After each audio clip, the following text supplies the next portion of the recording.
की बात है, फिर बजेगा चुनावी बिगुल। जी हां, दिल्ली से इस वक्त की आपको सबसे बड़ी खबर बताते चले, जल्द चुनावी बिगुल बजेगा। दिल्ली में चुनाव आयोग की आज एक बड़ी बैठक होने वाली है। राजस्थान समेत 5 राज्यों में चुनावी बिगुल बजेगा। 8 से लेकर 10 अक्टूबर के बीच तारीखों का ऐलान संभव बताया जा रहा है। राजस्थान में आचार संहिता पर भी जल्द ही फैसला सामने आ सकता है।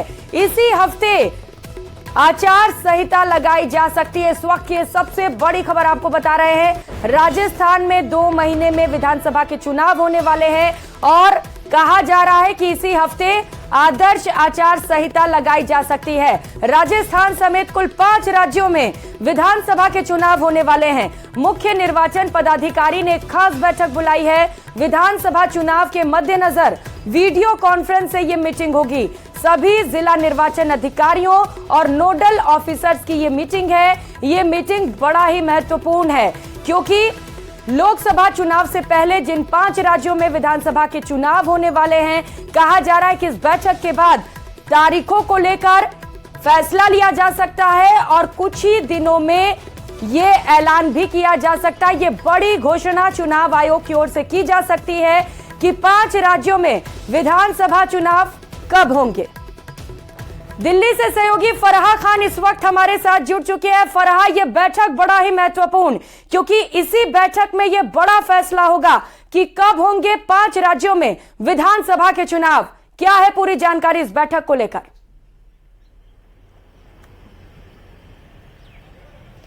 जी बिल्कुल, देखिए विधानसभा चुनाव के ऐलान से पहले ये महत्वपूर्ण बैठक है जो की जा रही है। चुनाव आयोग जो है वो ऑब्जर्वर्स के साथ बैठक कर रहा है और ये भी माना जा रहा है कि आयोग की जो है ये अंतिम तैयारी है क्योंकि सारी चीजों पर जो है डिसीजन लिया जाएगा। पूरी तरीके से तैयारी और रणनीति पर बात होगी कि किस तरीके से आचार संहिता जो है वो पूरी तरीके से लागू हो।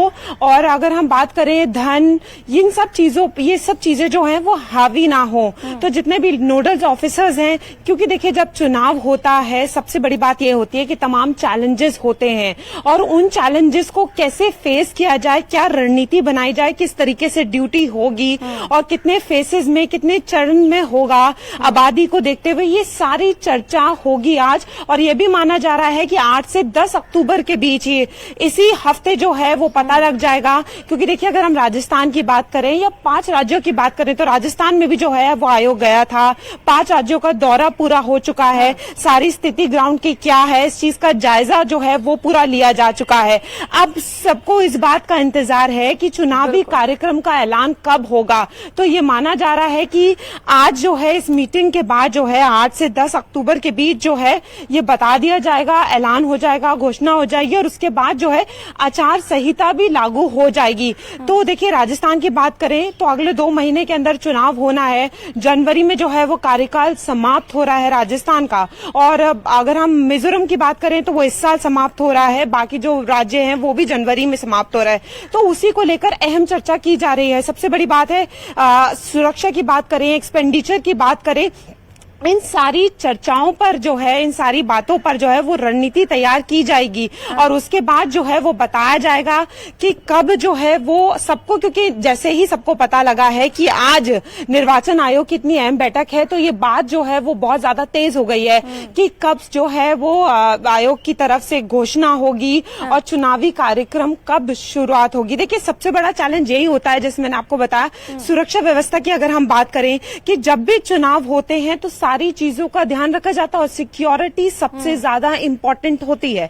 उसके बाद अगर हम एक्सपेंडिचर की बात करें तो किस तरीके से एक्सपेंडिचर होगा। और इस बार चुनाव आयोग बहुत ज्यादा जो है वो अलर्ट पर है कि किसी तरीके का भ्रष्टाचार ना हो या पावर या पैसे की बात करें वो हावी ना हो। जो चुनाव है वो शांतिपूर्वक हो और पूरी तरीके से संपन्न हो। और जायजा जो है वो 5 राज्यों का लिया जा चुका है। सारी चीजें पूरी हो गई हैं, दौरा पूरा हो गया है। तो अब ग्राउंड स्ट्रैटेजी जो है उन सारी चीजों पर जो है इसमें नोडल ऑफिसर्स हैं, ऑब्जर्वर्स हैं, उनके साथ पूरी जो है वो चर्चा की जाएगी। और उसके बाद अब ये देखना होगा कि किस तरीके से डेट्स निकल कर आती हैं, कितने चरणों में जो है वो इलेक्शन होता है। और सबसे बड़ी बात यह है कि कब से आचार संहिता जो है वो इन 5 राज्यों में लागू की जाएगी।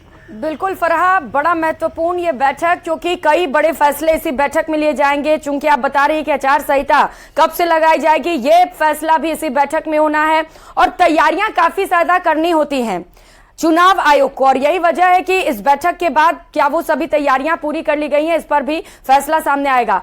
कहा जा रहा है राजस्थान के लिहाज से कि इसी हफ्ते से आचार संहिता लग सकती है, और 2 राज्य ऐसे हैं जहां पर बड़े राज्य, जहां पर विधानसभा के चुनाव होने वाले हैं, मध्य प्रदेश और छत्तीसगढ़, उन्हें लेकर क्या जानकारी मिल पा रही है फरहा? जी बिल्कुल, देखिए जैसे आपने कहा कि पूरी तैयारी करनी पड़ती है, आयोग की पूरी तैयारी है। जैसे मैंने कहा कि दौरा जो है वो पूरा हो गया है।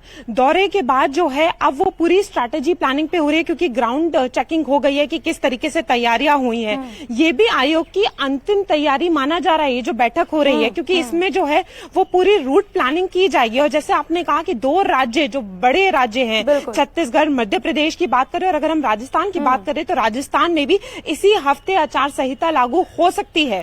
तो इन सारे बड़े राज्यों में किस तरीके से जो है सुरक्षा व्यवस्था के इंतजाम किए जाएंगे, कितने पुख्ता इंतजाम होने हैं, किन ऑफिसर्स की कैसे ड्यूटी लगेगी और कितने चरणों में जो है वो इलेक्शन होगा। सबसे बड़ी बात यह है कि एक्सपेंडिचर में कितना लगेगा। तो ये सारी चीजें जो है इनकी एक अंतिम रूप दिया जाएगा और ये सारी चीजें डिस्कस की जाएंगी। और सबसे बड़ी चीज ये भी डिस्कस की जाएगी कि किस तरीके से राज्यों के जो है वो कौन से, जैसे मैंने आपको बताया कि मिजोरम जो है इस साल जो है उसका कार्यकाल समाप्त हो जाएगा। उसके बाद अगर हम राजस्थान की बात करें, मध्य प्रदेश, छत्तीसगढ़, तेलंगाना की बात करें तो वो अगले साल यानी जनवरी में 2024 जनवरी में। तो उसी को लेके सारी जो डेट्स हैं वो सामने आएंगी और कब से कहां आचार संहिता लागू होगी, कब ऐलान होगा, इन सारी चीजों पर जो है वो प्लानिंग की जाएगी। क्योंकि देखिए ऑब्जर्वर्स के साथ सबसे बड़ी चुनौती ये भी होती है कि जो लोग चुनावी उम्मीदवार जो मैदान में हैं, उनके जो सपोर्टर्स हैं, अगर उनकी तरफ से कोई चैलेंजेस होता है, क्योंकि देखिए आयोग का इस बार बहुत ज्यादा स्ट्रैटेजी बहुत ज्यादा क्लियर है कि इस बार कुछ भी ऐसा ना हो, भ्रष्टाचार की बात की जाए या बार बार मैं जो कह रही हूँ पावर या मनी की बात की जाए, वो किसी पे हावी ना हो। तो उस सारी चीजों के इंतजाम किए जा रहे हैं, उस सारी चीजों पर जो है वो पूरा जोर दिया जा रहा है और चुनाव जो है वो शांति पूर्वक हो जाए। क्योंकि देखिए जब चुनावी माहौल होता है, जब आचार संहिता लागू होती है, काफी सारी चीजें हम लोगों को देखने को मिलती हैं कि काफी कुछ हो रहा है। तो उन सारी चीजों पर कैसे रोक की जाए, सारी चीजों पर कैसे पुख्ता इंतजाम किए जाएं, ये बैठक बहुत खास होने वाली है। क्योंकि ये बैठक लंबी भी चलेगी, क्योंकि 5 राज्यों की बात है और उन सारे राज्यों में किस तरीके से, क्योंकि 2 राज्यों की अगर हम बात करें तो वहां पर किस तरीके से तैयारियां होनी है, कैसे सब कुछ होना, इन सारी चीजों पर विचार किया जाएगा और उसके बाद जो है वो सब सामने आएगा। तो ये बैठक अपने आप में बहुत महत्वपूर्ण है। अब ये देखना होगा कि किस तरीके से ऐलान होता है, क्योंकि ये माना जा रहा है कि रविवार से लेकर मंगलवार तक जो है वो चुनावी ऐलान हो सकता है। और जो जिस चुनावी बिगुल का सबको इंतजार है, शंखनाद का सबको इंतजार है, वो देखने को मिलेगा। तो सब इस बात का इंतजार कर रहे हैं कि ये मीटिंग जो है, क्योंकि ये मीटिंग इसलिए भी खास है क्योंकि ये आखिरी तैयारी और ये पुख्ता तैयारी जो है वो आयोग की मानी जा रही है। क्योंकि पॉलिटिकल पार्टीज की तरफ से पहले ही चुनावी बिगुल बज चुका है, जिस तरीके से लगातार वार पलटवार जारी है फरहा। लेकिन जब चुनाव आयोग की तरफ से तारीखों का ऐलान होगा तब असली रण सजेगा और मजा और भी ज्यादा आने वाला है। क्योंकि राजस्थान में वोटर्स की संख्या बढ़ी है। पिछले 5 साल के पहले जो वोटर्स थे, अब काफी ज्यादा आंकड़े बढ़े हैं। अभी चुनाव आयोग ने लिस्ट जारी की, तो यहां पर तैयारियां और भी ज्यादा करनी होंगी चुनाव आयोग को, सुरक्षा के मद्देनजर से भी।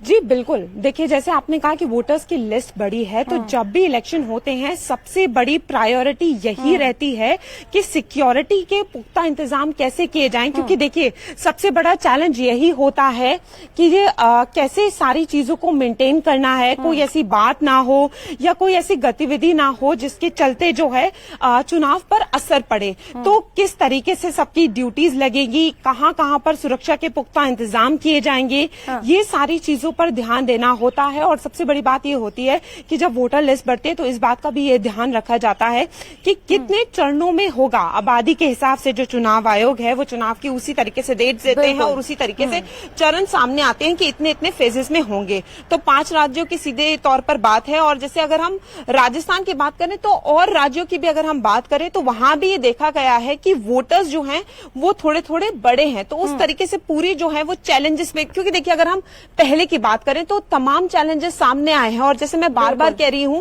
कि इलेक्शन आयोग का जो सबसे बड़ा फोकस है वो 3 चीजों पर है। पहला है कि सुरक्षा के पुख्ता इंतजाम किए जाएं, दूसरा है एक्सपेंडिचर, और तीसरा है कि पैसे, पावर, इन सारी चीजों पर किस तरीके से किसी पर हावी ना हो और भ्रष्टाचार पर रोकथाम की जाए। तो इन सारी चीजों पर जो है वो अपनी अपनी बात रखी जाएगी। क्योंकि देखिए, जब चुनाव आयोग जो है वो राज्यों में होकर आए हैं, राज्यों के सारे ग्राउंड रियलिटी वो देखकर आए हैं कि किस तरीके की तैयारी हो गई है और वहां पर क्या क्या परिस्थितियां हो सकती है, तो उन सारी चीजों का ध्यान रखा जाएगा कि कितनी टीम्स को कैसे तैनात करना है, अगर वोटर बड़े हैं तो उनकी सुरक्षा के किस तरीके से इंतजाम हो, ताकि कोई भी ऐसी बात ना हो, चुनाव जो है वो शांतिपूर्वक हो जाए। क्योंकि देखिए, अभी से ही पार्टियां जो है वो पूरी तरीके से तैयार हैं, देखने को मिल रहा है कि आपस में बहस जारी है।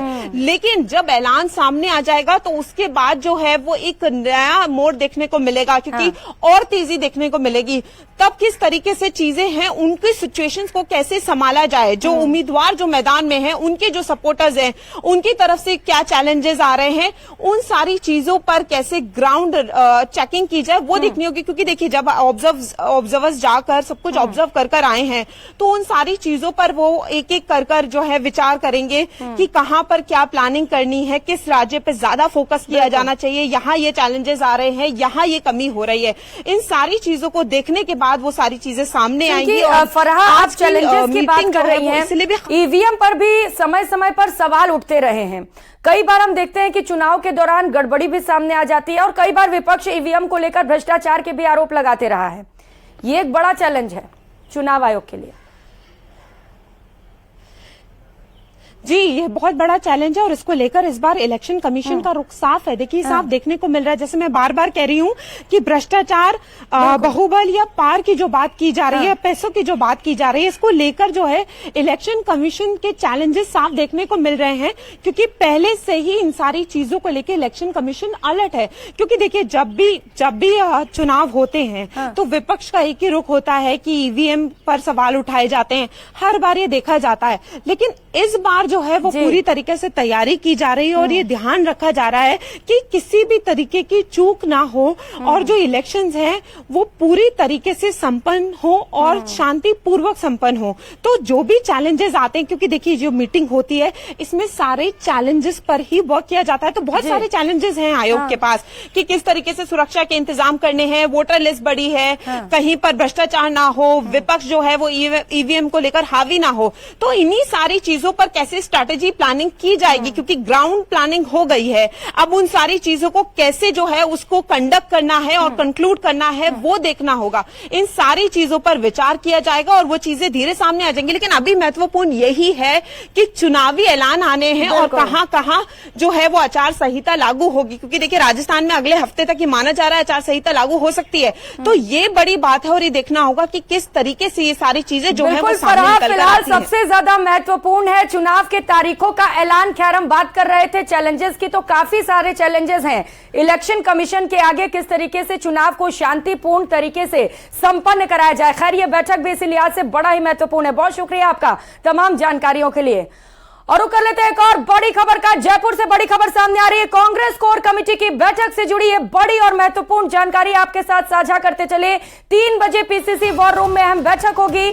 मुख्यमंत्री अशोक गहलोत, सचिन पायलट, पीसीसी चीफ गोविंद सिंह डोटासरा भी इस बैठक में शामिल रहने वाले हैं। तो वहीं मेघवाल, सीपी जोशी, सुखजिंदर सिंह रंधावा भी इस बैठक में शामिल होंगे। चुनावी रणनीति को लेकर बैठक में मंथन किया जाएगा। राहुल गांधी के दौरों पर पार्टी चुनावी चर्चा करेगी। बीजेपी के चुनाव अभियान का जवाब भी पार्टी ढूंढेगी। तो बीजेपी की ओर से भी लगातार कैंपेनिंग की जा रही है और इस कैंपेनिंग का तोड़ भी इस बैठक में ढूंढने की कोशिश कांग्रेस की ओर से की जाएगी। तो बड़ा ही महत्वपूर्ण ये बैठक कांग्रेस के लिए, क्योंकि अब कहा जा रहा है कि जल्द ही तारीखों का ऐलान भी हो सकता है। 8 से 10 अक्टूबर के बीच कभी भी चुनाव आयोग तारीखों का ऐलान कर सकता है और इसी हफ्ते आचार संहिता भी लगाई जा सकती है। तो अब बेहद कम वक्त बचा है पार्टी के पास कि वो बड़े फैसले ले और कैंपेनिंग की शुरुआत करे। सहयोगी राकेश शर्मा इस वक्त हमारे साथ जुड़ चुके हैं। राकेश, महत्वपूर्ण बैठक, क्योंकि बड़े फैसले इस बैठक में लिए जाएंगे और कहा जा रहा है कि इसी हफ्ते आचार संहिता भी लगाई जा सकती है।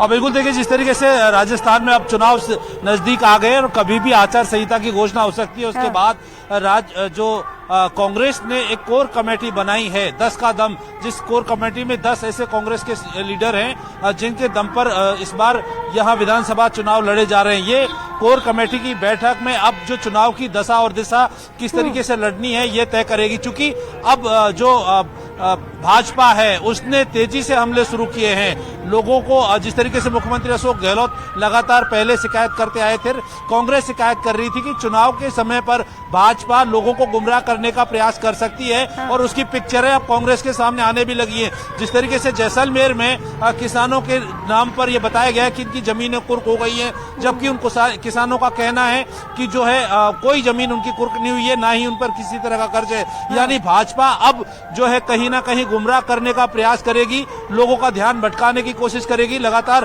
कांग्रेस इस बात को लेकर सतर्क भी रही है और आरोप लगाती रही है कि जो जैसे जैसे चुनाव नजदीक आएंगे भाजपा जो उसकी कमजोरियां हैं, नाकामियां हैं, उनको छुपाने के लिए दुष्प्रचार करेगी और लोगों के बीच जाएगी। ऐसा दुष्प्रचार अब राजस्थान में सामने भी आने लगा है। तो कांग्रेस आगामी विधानसभा चुनावों में इन दुष्प्रचारों से किस तरीके से अपनी रणनीति तैयार करेगी, ऐसे और कौन कौन से ऐसे मामले, कौन कौन से ऐसे इलाके हैं जहां पर जो है भाजपा जो है लोगों को जो चुनाव के समय पर जो है भ्रमित करने का प्रयास करेगी, वहां पर किस तरीके से कांग्रेस को लड़ाई लड़नी है, कैसे लोगों के बीच में जाना है। क्योंकि अभी तक की जो तस्वीरें आई हैं उसमें कहीं ना कहीं भाजपा द्वारा, चूंकि राज्य सरकार के खिलाफ बहुत ज्यादा कोई विपक्षी मुद्दे नहीं होने के कारण स्थानीय मुद्दे उनको मुद्दा बनाने की कोशिश की जा रही है, लेकिन अभी तक भाजपा उसमें सफल नहीं हो पाई है। अब चुनाव सिर पर है, ऐसे में भाजपा कोई ना, हालांकि कैंपेनिंग कई सारी बीजेपी की ओर से भी की जा रही है। एक और कैंपेनिंग की शुरुआत की गई है, अपनो राजस्थान, सुझाव आपका संकल्प हमारा, क्योंकि अपने संकल्प पत्र में उन मुद्दों को शामिल किया जाएगा जो लोगों से जुड़े हुए हैं। क्या इसे लेकर कांग्रेस के पास कोई तोड़ है? और कहा जा रहा है कि इस कैंपेन को लेकर भी इस बैठक में बड़ा फैसला हो सकता है, कांग्रेस की ओर से तोड़ निकाला जा सकता है। बिल्कुल देखिए, जिस तरीके से भाजपा की जो रणनीति बनाई जा रही है आगामी विधानसभा चुनाव को लेकर, कांग्रेस उस पर पैनी नजर है और उन सभी चीजों का जिस तरीके से संकल्प यात्रा हुई थी, हालांकि संकल्प यात्रा में बहुत ज्यादा भीड़ नहीं जुटा पाई थी भाजपा, और कांग्रेस का ये मानना है कि अब संकल्प यात्रा के बदले में कांग्रेस भी जो है यात्रा निकालेगी। ये यात्रा पूरे राजस्थान में निकलेगी, कहां कहां किसको कैसे नेतृत्व करना है इस पर भी इसमें मंथन किया जाएगा। साथ ही जिस तरीके से जिन इलाकों में जहां पर जो भाजपा के स्टार प्रचारक हैं वो जब चुनाव प्रचार करने जाएंगे तो वहां पर कांग्रेस अपनी रणनीति को किस तरीके से मजबूत करे और वहां पर अपना जनाधार बढ़ाने का प्रयास करे, क्योंकि अब आमने सामने की लड़ाई लगभग शुरू हो चुकी है, आचार संहिता लगने वाली है और जो प्रत्याशी हैं उनको मैदान में उतारा जा सकता है। चूंकि अभी दोनों पार्टियां इस बात का इंतजार कर रही है कि किस तरफ से पहली सूची जारी की जाए, तो जो सूची जारी होगी उसके बाद कांग्रेस की रणनीति क्या होगी, किस तरीके से कौन कौन से इलाके में, कौन कौन से क्षेत्र में सरकार की मजबूती है, पार्टी की मजबूती है, कौन कौन से ऐसे इलाके हैं जहां पर पार्टी की स्थिति कमजोर है, वहां पर जो है राकेश इन बातों पर तो फैसला लिया ही जाएगा कि कहां पार्टी कमजोर है, वहां कैसे पार्टी को मजबूत किया जाए। टिकट वितरण जिसका लंबे वक्त से इंतजार कार्यकर्ताओं को भी है, उम्मीदवारों को भी, उस पर भी फैसला हो सकता है क्या?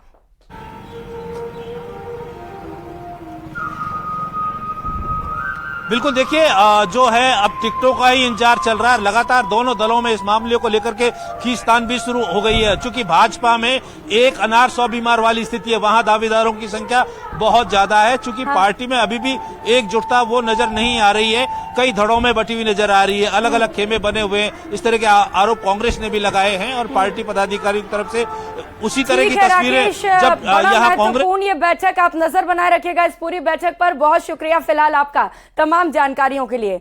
रुक कर लेते हैं एक और बड़ी खबर का। जयपुर से बड़ी खबर सामने आ रही है। मुख्यमंत्री अशोक गहलोत मानसरोवर जाएंगे। गौ सेवा सम्मेलन में मुख्यमंत्री अशोक गहलोत शिरकत करेंगे। बड़ी संख्या में साधु संत गौ सेवक भी मौजूद रहेंगे। कई मंत्री और विधायक के भी कार्यक्रम में मौजूद रहने की बात सामने आई है।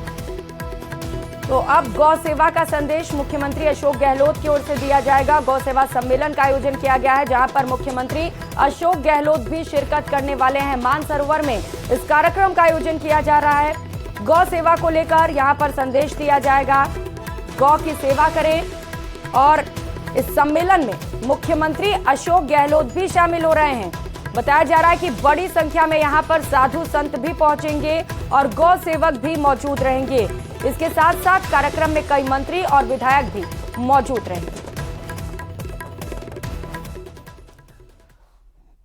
राजस्थान के सीएम अशोक गहलोत ने राज्य स्तरीय कार्यक्रम में सरकार का मिशन 2030 का विजन डॉक्यूमेंट जारी कर दिया। इस दौरान सरकार के कई कद्दावर नेता भी मौजूद रहे। कार्यक्रम भले ही सरकारी था, सरकार के विजन डॉक्यूमेंट 2030 से जुड़ा हुआ था, लेकिन इस कार्यक्रम में मुख्यमंत्री अशोक गहलोत ने पिछले कई दिनों से बीजेपी के जरिए हो रहे एक और हमले का करारा जवाब दिया है। ये रिपोर्ट देखिए।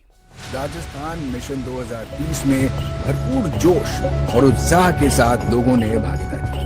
तरक्की के इस सफर में लोगों में अपना योगदान देने की चाहत देखकर ये विश्वास और दृढ़ हो गया है कि हम राजस्थान मिशन 2030 में जरूर सफल होंगे। सीएम गहलोत ने जारी किया 2030 का विजन डॉक्यूमेंट। हिंदुस्तान बनेगा विश्व का सिरमौर और राजस्थान बनेगा नंबर वन राज्य। हिंदुस्तान का सिरमौर हमारा राजस्थान। 12,700 करोड़ रुपए के कार्यों का शिलान्यास और लोकार्पण।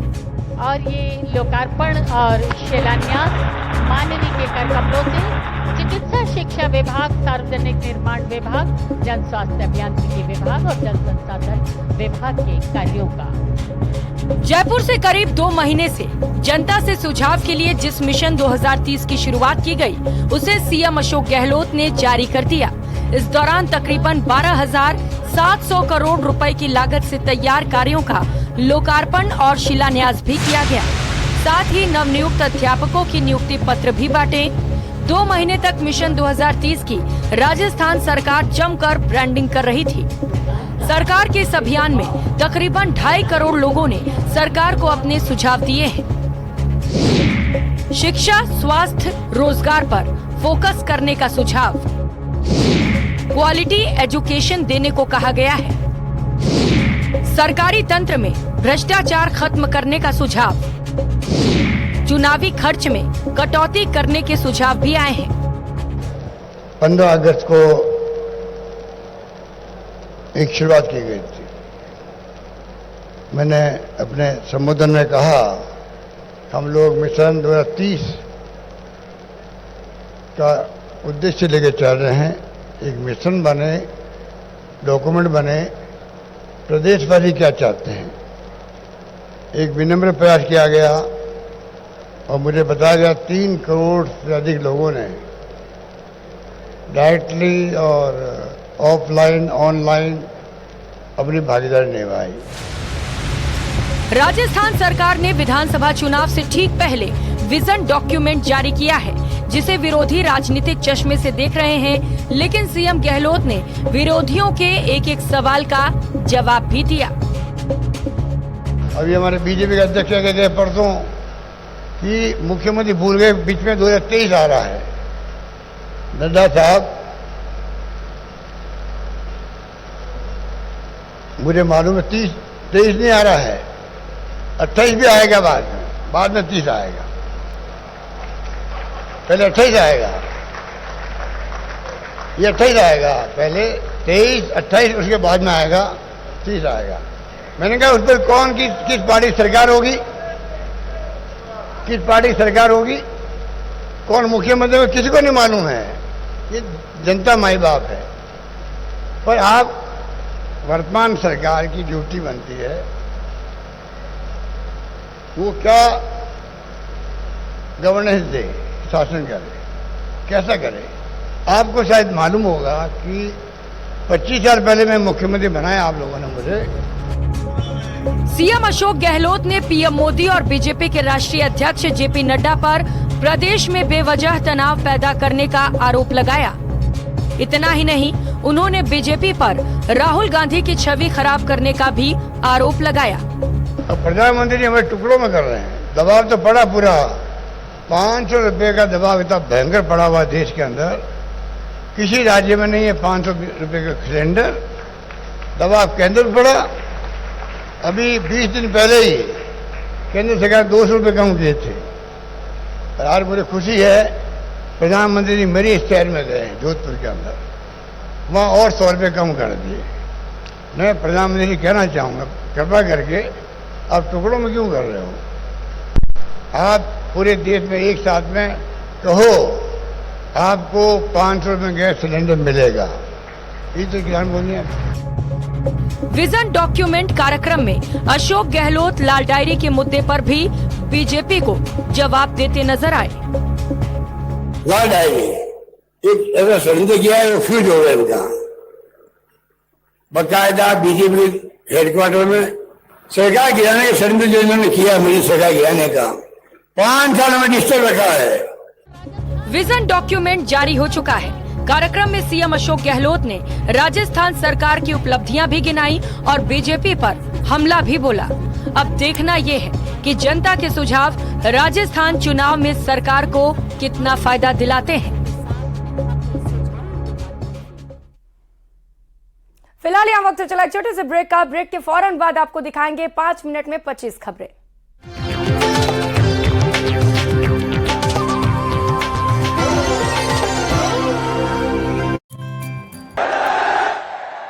कौन बना सकता है? कौन बना सकता है? कौन बना सकता है? जरा पूरी आवाज जोर से निकालिए, कौन बना सकता है? आपका जवाब गलत। मोदी नहीं बना सकता। ये आपका एक वोट बना सकता है। आपके वोट की ताकत से राजस्थान में भाजपा सरकार बनेगी और राजस्थान टूरिज्म में नंबर 1 बनेगा।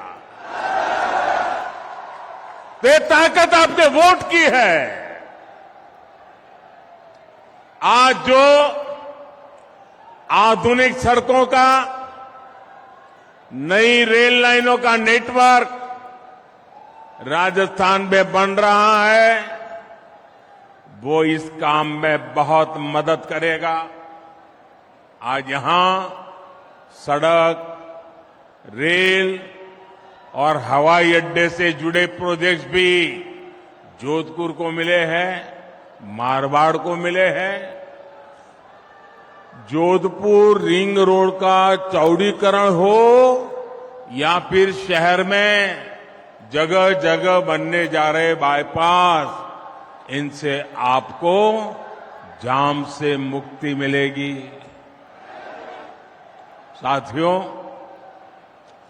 टूरिज्म बढ़ाने में बहुत बड़ी भूमिका उस राज्य के एयरपोर्ट्स की भी होती है। एयरपोर्ट पर जितना किचकिच होगी, उतना ही टूरिस्ट वहां से दूर भागेंगे। इसलिए आज भाजपा सरकार देश के कोने कोने में नए आधुनिक एयरपोर्ट बना रही है। आज यहां जोधपुर और उदयपुर एयरपोर्ट की नई टर्मिनल बिल्डिंग का शिलान्यास हुआ है। जब ये काम पूरा हो जाएगा तो इससे राजस्थान के टूरिज्म में बहुत बड़ी वृद्धि होगी। नया टर्मिनल बनने के बाद जोधपुर एयरपोर्ट की क्षमता 10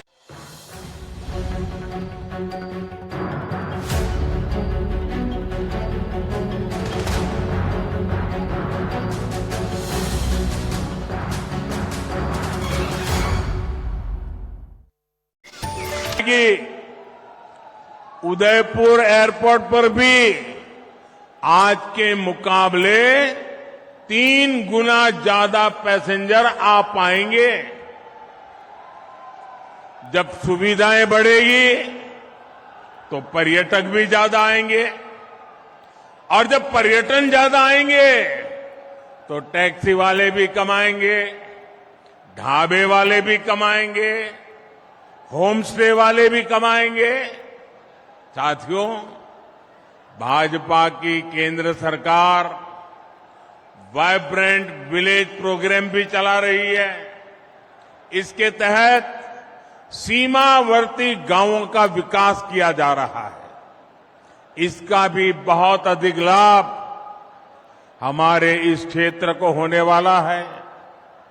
हम राजस्थान के कोने कोने में विकास को पहुंचा कर रहेंगे और इसलिए राजस्थान कह रहा है भाजपा आएगी, राजस्थान में खुशहाली लाएगी। अब आपने देखा होगा, अभी मैं एक सरकारी कार्यक्रम से यहां आ रहा हूं। ये जोधपुर में करीब 5,000 करोड़ रुपए के विकास के काम, उसका शिलान्यास या उद्घाटन करके आया हूं आपके यहां। अभी 15 मिनट पहले सरकारी कार्यक्रम था, लेकिन मुख्यमंत्री जी गायब थे।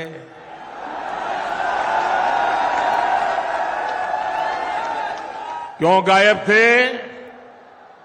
क्योंकि उनको भरोसा है मोदी आएगा तो सब ठीक हो जाएगा। उनको मोदी पे इतना भरोसा है और इसलिए उनको लगा करे भाई मोदी आ रहा है तो बात हो जाएगा। और मैं भी उनको कहता हूं आप विश्राम कीजिए, अब हम संभाल लेंगे।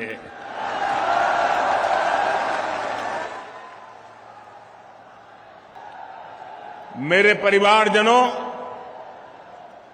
आज जोधपुर के लोगों को, मारवाड़ के लोगों को कई उपहार एक साथ मिले हैं। एक विशेष उपहार की तैयारी तो मैं पहले ही दिल्ली से करके आया हूं। कल ही भाजपा सरकार ने तय किया है कि अब उज्ज्वला की लाभार्थी बहनों को केंद्र सरकार की तरफ से गैस सिलेंडर सिर्फ 600 रुपये में मिलेगा।